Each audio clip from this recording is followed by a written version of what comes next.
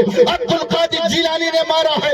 اب دنیا کی کوئی طاقت اسے جلا نہیں سکتی ہے، اب دنیا کی کوئی طاقت اسے اٹھا نہیں سکتی ہے۔ جب بریلی کے تاجدار نے اس واقعے پر بریلی کے تاجدار کی نظر پڑتی ہے، بریلی کے تاجدار اپنے قلم کو سنبھالتے ہیں اور ارشاد فرماتے ہیں العما کہہ رہے اے غوث موتی کھا تیرا، العما کہہ رہے اے غوث موتی کھا تیرا، مر کے بھی چین سے سوتا نہیں مارا۔